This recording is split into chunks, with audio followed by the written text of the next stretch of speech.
학교에서는 실수는 배움의 한 과정으로 넘어갈 수 있어요. 그렇지만 직장은 대학 4학년인 큰아이 생일 파티를 여의도 한정식 집에서 했습니다. 아니 무슨 상견례도 아니고 애 생일을 한정식 집에서 하냐고요?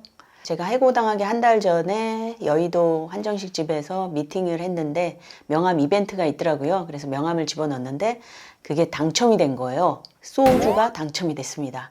아니 뭐 소주 때문에 일부러 찾아가냐고요? 근데 그게 좀 비싼 소주였습니다.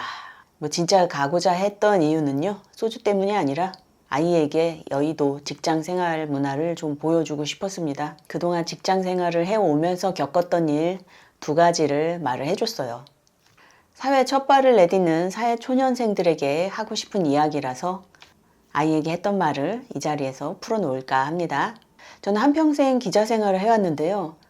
신문사가 주로 여의도 아니면 강화문에 있습니다. 그러니까 제 직장 생활의 절반 정도는 여의도에서 보냈거든요. 저는 이제 한 직장에서 나왔고 큰아이는 이제 직장 생활을 시작해야 될 시기가 왔죠. 여의도에는 목에 사원증을 걸고 바쁘게 움직이는 직장인들이 많은 곳입니다. 우리나라 3대 일자리 중에 하나죠.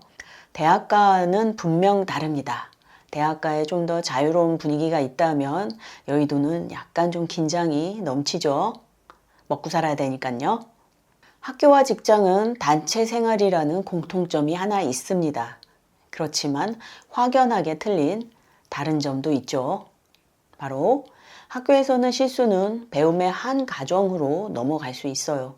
그렇지만 직장은 그렇지 않은 경우가 많죠. 인사 고과에 당장 반영이 된다든지 평판에 영향을 줄 수 있습니다. 첫 번째, 직장 동료는 학교 친구와는 다릅니다. 직장에서도 좋은 사람 만날 수 있죠. 하지만 직장에서는 업무가 있고 평가가 있고 이해관계가 있습니다.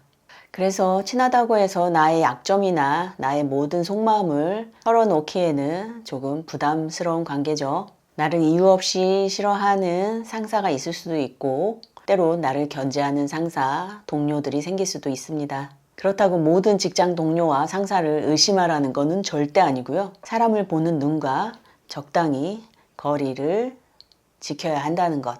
그게 직장 생활을 시작하는 사회 초년생에게 꼭 필요한 지혜라고 이야기를 해줬고요. 2번째 꿀팁은요.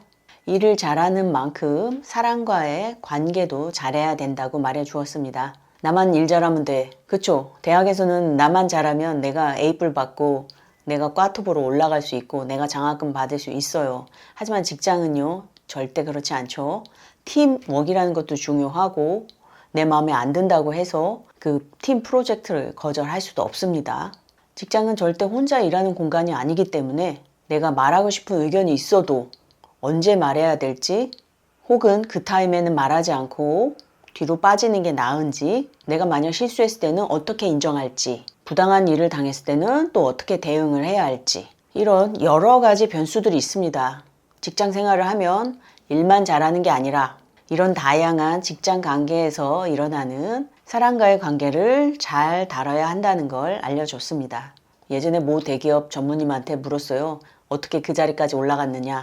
그랬더니 그 모든 사람들을 적으로 두지 않았다고 합니다. 그 모든 사람들과 친하게 지낼 수는 없어요. 이유 없이 나를 싫어하는 사람도 있으니까. 하지만 절대로 적은 만들지 않았다고 했습니다. 왜냐하면 상무에서 전무로 올라갈 때 여럿이 모여서 회의를 할 때 누군가 한 사람이 그 사람 별로야 하면 상무도 안 되고 또 전무로도 못 간다고 하더라고요. 그 누구에게라도 적이 돼서는 안 되는 대인관계 많이 좀 힘들죠. 하지만 적절한 거리를 두면서 예의를 지키고 또 사람 사이의 관계에 대한 지혜를 계속해서 길러 나간다면 못할 것도 없다고 생각합니다. 성인 자녀를 둔 부모님이 이 방송을 보신다면요. 자녀의 직장 생활을 성적표처럼 보지 않았으면 합니다. 어느 회사에 들어갔는지, 연봉이 얼마인지, 승진은 언제 하는지 이런 질문보다는요. 사람들과 잘 지내고 있니? 힘든 거는 없니? 지금 하고 있는 일이 너하고 맞니? 이런 대화를 좀 했으면 좋겠습니다. 부모가 자녀 직장 문제를 대신 해결해 줄 수는 없죠. 하지만 부모 세대가 겪었던 실수와 사람 때문에 힘들었던 경험 이런 거는 자녀와 충분히 이야기할 수 있다고 봅니다. 소주 한 잔 아니면 차 한 잔 마주하면서 자녀들과 나의 직장 생활 이야기를 한번 허심탄회하게 이야기해보는 시간을 가지셨으면 좋겠습니다. 꼭 재산만 물려주는 게 유산은 아니잖아요. 저는 그런 귀중한 경험, 삶의 지혜 이런 게 더 소중한 유산이라고 생각합니다. 지금까지 영상이 좋았다면 구독, 좋아요, 알람 설정 부탁드립니다. 감사합니다.